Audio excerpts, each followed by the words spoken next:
और छोटे से नन्हे से भक्त ध्रुव जी रोते रोते अपनी माँ के पास बड़ी माँ ने कहा, बेटा क्या बात है, क्यों रो रहे हो? तो अपनी सब पीड़ा बताई। मैं गया था पिताजी के पास, मुझे पिताजी की गोदी में बैठना था, लेकिन छोटी माँ ने ना मुझे गोदी से खींच के निकाल दिया, पटक दिया और मेरे को बोली कि तू तो उस माँ का बेटा है, इसलिए तू गोदी में नहीं बैठ सकता, तूने मेरे गर्भ से जन्म लिया होता तो तू बैठ सकता था। मेरे को ऐसा, तब श्री ध्रुव जी की माता सुनी थी। आहा, माँ हो तो ऐसी भाई, विरोध का पाठ नहीं पढ़ाया, भक्ति का पाठ पढ़ाया। मेरे भाई बहन, ये काम है माताओं का। अपने बच्चों को उल्टे पुल्टे पाठ मत पढ़ाइए, उल्टे पुल्टे पाठ मत पढ़ाइए। अपने बच्चों को भक्ति का पाठ पढ़ाइए, गीता का पाठ पढ़ाइए, रामायण का पाठ पढ़ाइए। उल्टे पुल्टे क्या पाठ पढ़ाते हैं? देख ये ऐसे हैं, ओ इनका ध्यान रखना, देख ये इसका ऐसे हो, ये अपन ध्यान रखना, देखो ये ऐसे हो, ध्यान रखना। कृपानाथ, पता नहीं क्या मिलता है ये सब करने से। लेकिन ध्रुव जी की माता जी ने तो बहुत अच्छा पाठ पढ़ा। बेटा क्या कर, ऐसी बात है, लेकिन बेटा देख तेरी छोटी माँ ने एक बात बहुत गजब की कही है। तेरी छोटी माँ ने तुझे कहा कि तुम जाके तपस्या करो। आहा बेटा, मैं तो डरती थी कि तेरी उम्र बहुत छोटी है, मैं तुझे कैसे कहूं तपस्या करने का, लेकिन लगता है तेरी माँ ने जरूर किसी देवीय संकेत से कहा है कि तुझे तपस्या करनी चाहिए। बेटा जरूर तपस्या कर। लेकिन माँ, तपस्या करने से क्या होगा? अरे बेटा, तपस्या करने से क्या होगा? अरे तपस्या करने से वो मिलेगा जो तेरे दादा को मिला है, तेरे परदादा को मिला है। अरे घर में रहेगा, अपने बाप की गोदी में खेलेगा। अरे बाप की गोदी कोई दुर्लभ चीज थोड़ी है। हाड़ मांस की शरीर में जाके तू बैठ गया, हाड़ मांस का शरीर, ये कोई उपलब्धि नहीं है, इसमें कोई बड़ी बात नहीं है। लेकिन यह जीव, यह हाड़ मांस का तेरा शरीर, लेकिन तुझे जब परमात्मा के चरणों में बैठने का सौभाग्य मिलेगा, तू धन्य हो जाएगा। बेटा तेरे पिताजी राजा बने, उससे पहले तेरे दादा राजा थे, लेकिन क्या हुआ? ये राज्य यहीं का यहीं पड़ा है। ना तो तेरे दादा भोग भोग कर साथ ले जा सके, ना तेरे पिताजी साथ ले जाएंगे। उनके बाद तू भी बैठ गया तो तेरे साथ क्या जाएगा?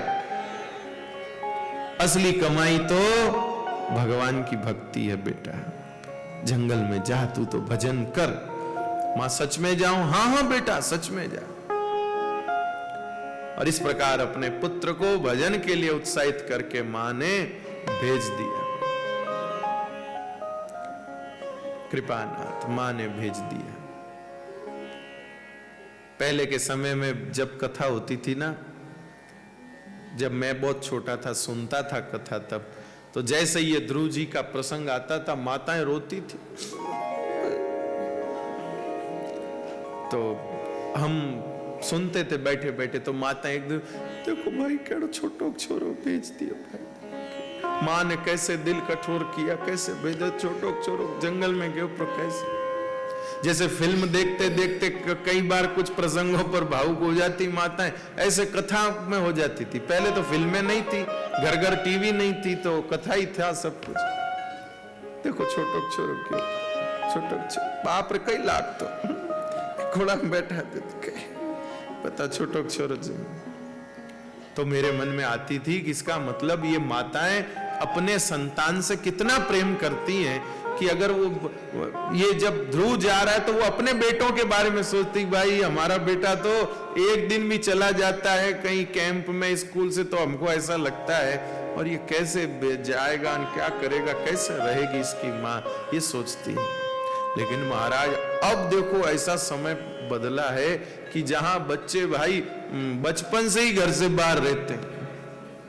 मुझे कई ऐसे बच्चे युवक मिले जो कहते महाराज हम तो 10 साल घर से बाहर रहे। कई बोले महाराज हमको तो रोटी बनाना सब कुछ आता है। कैसे आता है? बोले 10 साल घर के बाहर रहे, कोई 5 साल घर से बाहर रहे। लेकिन मेरे भाई बहन सबके पास में डिग्री की उपलब्धि है, भगवान किसी को नहीं मिले हुए। क्यों? क्योंकि उनसे घर से बाहर मां सुनीति ने भगवान को पाने के लिए भेजा था, और हम अपने बच्चों को नौकरी पाने के लिए भेजते। जैसे समझा करके सुनीति मां ने भेजा ना, ऐसे ही आज की माताएं भी समझा के भेजती, देख भाई पढ़ेला नहीं तो की करवेला, पढ़नो पड़ी। लेकिन असली मन में इरादा क्या है कि भाई अच्छा पढ़ लिख जाए, नौकरी मिल जाए बढ़िया। बस बेचती आज की भी मां है, और सुनीति ने भी भेजा था ना, आज आप भी सुनीति हैं। सब अपने बेटों को भेजती हैं पढ़ने, लेकिन फर्क बस इतना है, एक ने भगवान को पाने को भेजा और अपने नौकरी पाने को भेजते हैं। फर्क बस इतना। ध्रुव जी की मां ने भेज दिया और ध्रुव जी चल पड़े। करुणा निधान, ध्यान दीजिएगा।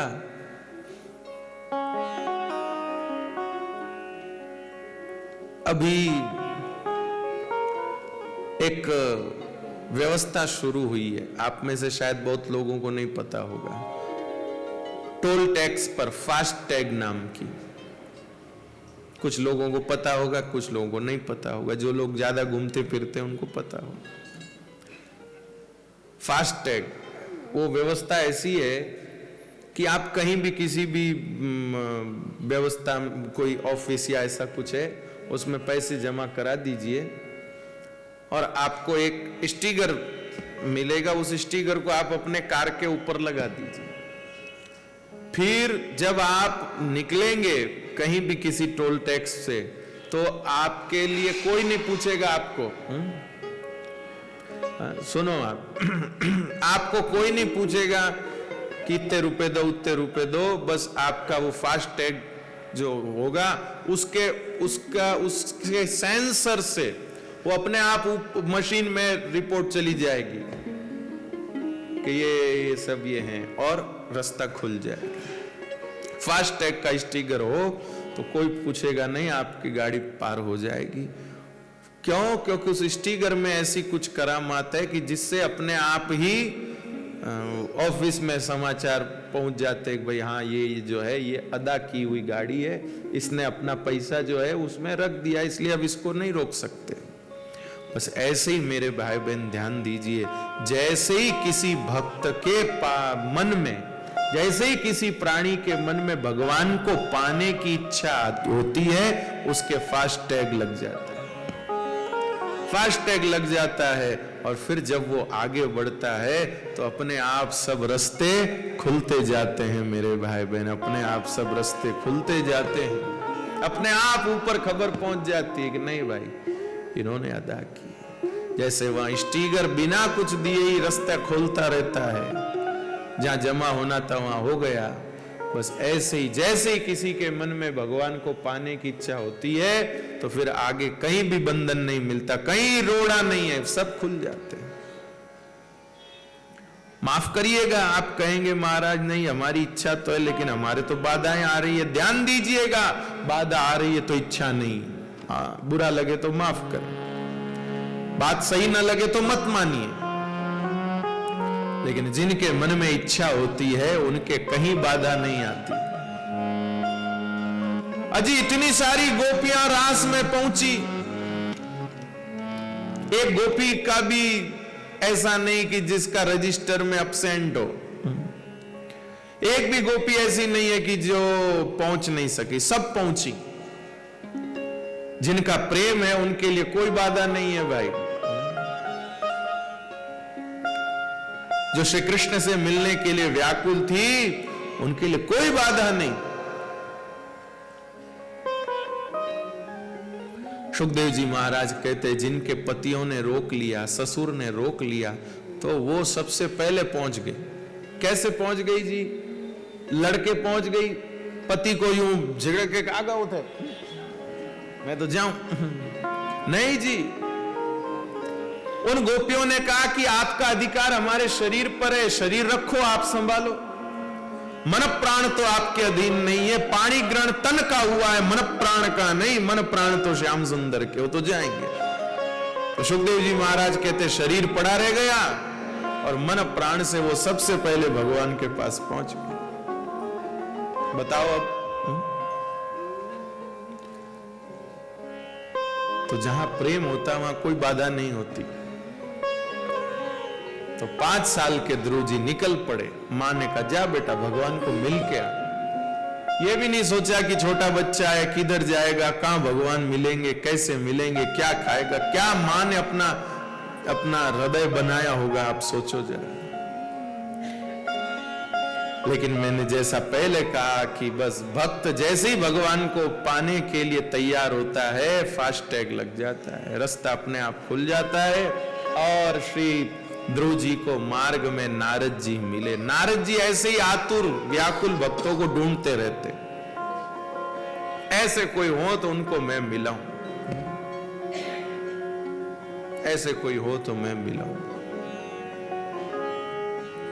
अभी जयपुर में एक जगह हमको एक ऐसे वकील साहब मिले। हमने पूछा, आप क्या करते? तो उन्होंने कहा, महाराज जिसके पास अपना केस लड़ने के लिए कोई पैसे नहीं हो, गरीब आदमी हो, सही हो, हम उसकी ओर से हम लड़ते हैं। फिर वो खर्चा नहीं कर सकता, गरीब है, गलत भी नहीं है, तो हम उसकी ओर से करते हैं। तो नारद जी भी ढूंढते रहते कि जो भगवान को पाना चाहते हैं लेकिन उनके पास कुछ है नहीं, निर्देशन नहीं है, उनके पास कोई संकेत नहीं है, उनके लिए हम जाके उनकी मदद करें। तो नारद जी हमेशा ऐसे ही ढूंढते रहते हैं, ऐसे केस कहां है भाई, ऐसा कौन है। तो ध्रुव जी को देखा तो नारद जी को लगा इस बच्चे को भी पता नहीं, बेचारा निकल तो आया घर से, फिर इसको मालूम तो कुछ है ही नहीं, मुझे इसकी सहायता करनी चाहिए। और श्री नारद जी ध्रुव जी के पास गए, ध्रुव जी के पास में गए और ध्रुव जी के पास में जाकर के कहा, अरे बेटा कहां जा रहा है? बाबा जी मैं भगवान जी को मिलने जा रहा हूं। नारद जी ने करे, नाधुनाप्यवमानं ते सम्मानं वापि पुत्रक। अरे अभी तू छोटा बच्चा है, अभी उम्र नहीं है भगवान को पाने की। जा घर जा, खेल, लड्डू खा, पेड़ा खा, मलाई खा, खेल कूद कर बेटा, अभी कहां गए, चल मैं छोड़ आता हूं, चल मैं तुझे घर छोड़ आता हूं। ध्रुव जी ने कहा, नहीं मुझे नहीं जाना। तो तू घर छोड़ के क्यों आया? बोले मेरी छोटी माँ ने मेरे को ऐसा बोला, मेरे पिताजी ने मुझे गोदी से उतार दिया। रे बेटा, तो माँ पे चिढ़ करके, बाप पे चिढ़ के तू यहां आया है? ध्रुव जी ने कहा, हां जब मैं घर से निकला था तो कारण यही था।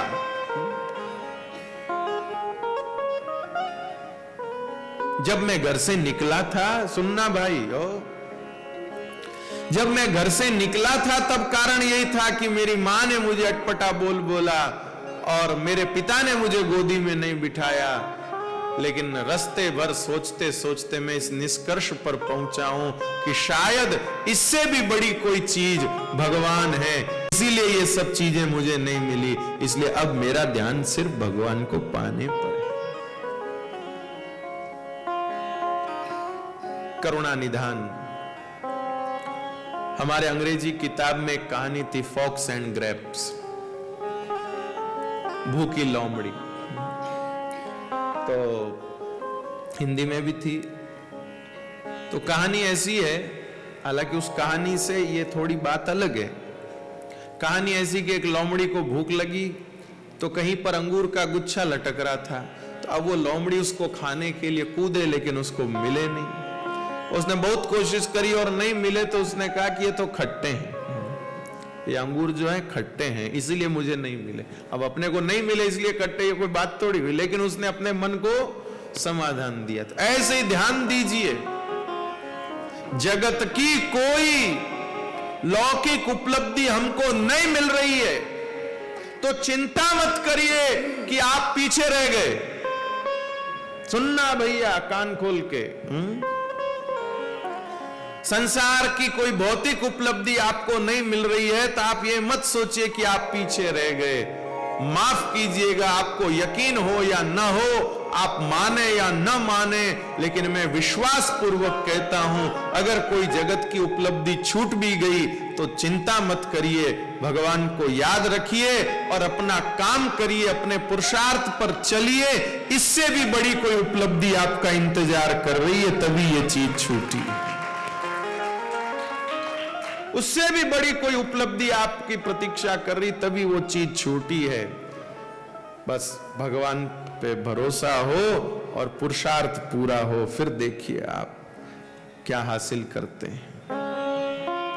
वरना एक असफलता पर महीनों रोते निकाल देते हैं, हाय हाय अब क्या करें, ये हो गया, इतना किया, ये हो गया, इतना किया, ये हो गया। हम फेल हो जाते थे ना, एक दिन से ज्यादा परेशान नहीं रहते थे हम। एक दिन में भी खाली 10-11 बजे रिजल्ट आता था, 4-5 बजे तक हो गए उदास, बस उसके बाद वापस रूटीन में नॉर्मल, फिर खेलने चले जाते। कब तक उदास हो, कब तक क्या हो? किसी भी असफलता के लिए लंबे समय तक दुखी मत रहिए, आगे की सोचिए, अपना काम करिए, भगवान पे यकीन रखिए, भगवान से प्रेम करिए। कोई हो सकता है मेरी बात आप लोगों को न जमे तो मत मानिए, मेरी ओर से कोई दबाव नहीं, लेकिन अगर कोई जगत की उपलब्धि छूटी है तो चिंता मत करिए, जरूर इससे बड़ी कोई उपलब्धि आपकी प्रतीक्षा कर रही, तभी ये छूटी।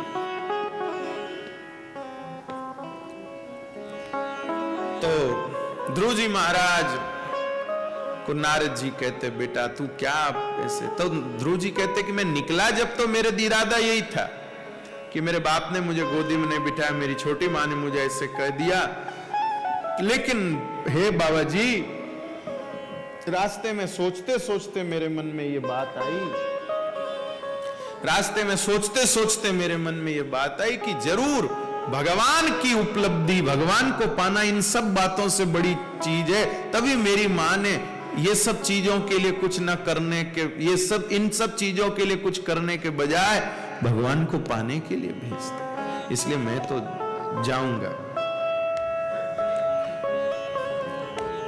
देख बेटा, ठीक है तेरी बात, सब ठीक है, सब तेरी बात ठीक है, लेकिन बेटा भगवान को पाने की साधना बहुत कठोर है, बहुत कठोर है। भगवान को पाने की साधना बहुत कठोर है। जंगल में बेटा ठंडी इतनी गजब की पड़ती है कि तेरा शरीर बर्फ की तरह जम जाएगा, तेरा शरीर बर्फ की तरह जम जाएगा। और बेटा तुझे क्या कहें, तेरा शरीर बर्फ की तरह जम जाएगा, ठंडी हवा में तू उड़ जाएगा, जंगल में कभी कभी आग लगती, तेरा छोटा सा अदना सा शरीर, कहीं तू जल मरेगा। जंगल में ब्रह्म राक्षस घूमते हैं, तुझे खा जाएंगे। आंधी तूफान बरसात में कहां जाएगा बेटा, कहां तू अटका है? छोड़ छोड़, मैं तुझे घर पहुंचा, आओ गोदी आ जा, चल घर पहुंचाऊं। ध्रुव जी बोले, बाबा जी ये सब डर आप मुझे बता रहे हैं कि राक्षस खा जाएगा, आंधी आ जाएगी, तूफान आ जाएगा, ले गोदी आ, मैं घर पहुंचाऊं। अगर मुझ पर इतनी दया आ रही है तो मुझे गोदी में लेकर भगवान के चरणों तक पहुंचा। दया आ रही है तो घर मत पहुंचाओ, दया आ रही है तो बड़े घर पहुंचाओ। आहा, एक कहानी मुझे इतनी अच्छी याद आ गई, सुनो आप। एक गांव में एक महाराज आए, महात्मा जी आए। तो महात्मा जी आए तो बेचारे बहुत भूखे थे, साथ में 3-4 और थे, वो भी भूखे थे। तो गांव में सब लोग इधर उधर गए हुए थे, कोई था नहीं। एक छोटा बच्चा था, वो आया दौड़े दौड़े। उसने देखा कि महात्मा भूखे हैं, तो झट सोचा कि जरूर महात्मा जी को कुछ मुझे देना चाहिए, पर मैं क्या दूं, मां तो घर में है नहीं, क्या लाऊं। तो वो भीतर रसोई घर में गया तो दूध का बर्तन पड़ा था, एक घड़े में दूध पड़ा था, वो पूरा दूध ले, बोले बाबा जी लो दूध पी लो। अब बेचारे महात्मा भूखे थे तो उन्होंने दूध पी लिया। 2-4 और थे, थोड़ा थोड़ा सबको पिलाया, घड़ा हो गया खाली। अब महात्मा जी ने घड़ा दे दिया उस बच्चे को। अब बच्चे ने जैसे ही घड़ा घर में रखा, अब वो घबराने लगा, मेरी माँ देखेगी, गुस्सा करेगी कि दूध कटे गए। दूध में तो माताओं का लगाव ज्यादा ही होता है। अब वो घबराने लगा बेचारा बच्चा कि अब मेरी माँ डांटेगी कि सारा दूध कहां चला गया, अब क्या करूं। उस बेचारे ने वो घबरा के सोचा कि चलो क्या करूं। तो अचानक उसने वो घड़ा देखा तो घड़े में दूध भरा हुआ। जितना दूध महात्मा जी ने पिया उतना का उतना दूध भरा हुआ, जबकि पूरा खाली करके वो लाया था। उसी समय वो दौड़ा भैया और दौड़कर रास्ते में जा रहे बाबा जी के चरण पकड़ लिए। बाबा जी ने कहा, क्या बात है बेटा, क्या हो गया? तो सुनिएगा मेरे भाई बहन, उस बच्चे ने कहा, बाबा जी जैसे वो घड़ा भरा है ऐसे ये घड़ा भरी है, जैसे वो घड़ा भरा है वैसे ये घड़ा भरी।